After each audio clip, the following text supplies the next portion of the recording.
बच्चों, कल हमने आपको पढ़ाया था अध्यारोपण का सिद्धांत। आज बता रहे हैं विद्युत क्षेत्र, विद्युत क्षेत्र की अवधारणा और विद्युत क्षेत्र की तीव्रता। इसको सभी को आपको नोट्स करना है और याद करना है, लर्न करना है। जहाँ भी डाउट हो मुझसे पूछ सकते हैं आप। पहले समझिए विद्युत क्षेत्र क्या है, विद्युत क्षेत्र की अवधारणा क्या है।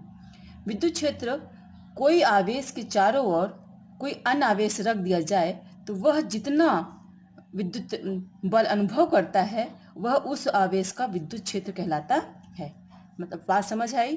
यानी कोई आवेश के चारों ओर, मान लो कोई आवेश है, उसके चारों ओर दूसरा आवेश उसके चारों ओर किसी बिंदु पर अगर दूसरे आवेश को हम रख देते हैं, वह जितने बल का अनुभव करता है वह क्या कहलाता है? विद्युत क्षेत्र कहलाता है। ठीक, ये बात क्लियर हो गई। इसके बाद देखिए विद्युत क्षेत्र की तीव्रता क्या कहलाती है।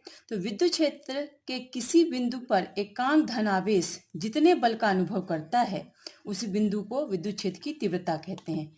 अर्थात यानी कोई विद्युत क्षेत्र है, उस पर हमें कोई एक परीक्षण आवेश ले जाके रख दें, वह जितना बल अनुभव करेगा वह विद्युत क्षेत्र की तीव्रता कहलाती है। इसकी गणितीय व्याख्या अपन कैसे कर सकते हैं।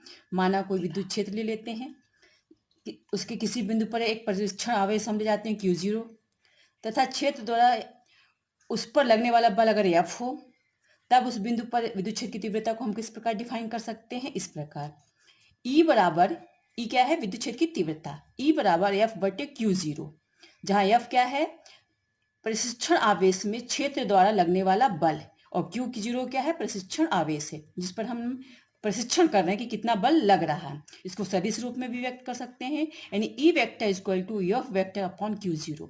इसको समीकरण 1 कह देते हैं। इस प्रकार विद्युत क्षेत्र की तीव्रता को किसी बिंदु पर रखे प्रशिक्षण आवेश, प्रशिक्षण धन आवेश और लगने वाले बल के अनुपात को हम क्या कहते हैं? विद्युत क्षेत्र की तीव्रता कहते हैं।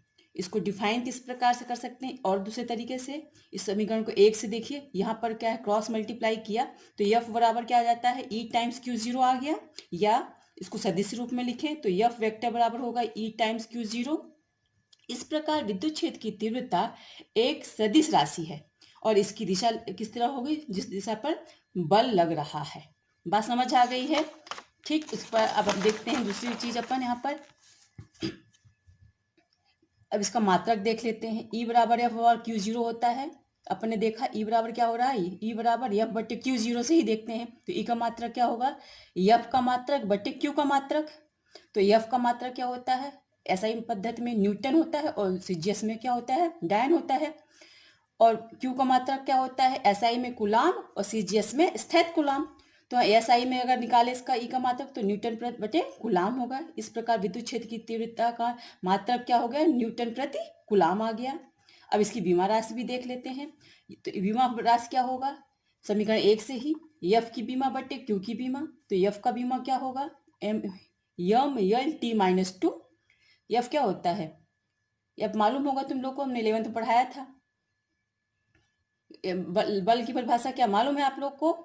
अगर नहीं मालूम है तो याद करिए। तो M/L/T-2 बटे AT, और इसको 8T को ऊपर ले जाएंगे तो T का क्या हो जाएगा? जहाँ -2 है वहाँ -3 हो जाएगा, A इनवर्स हो जाएगा। अतः A की बीमा क्या हो जाएगी?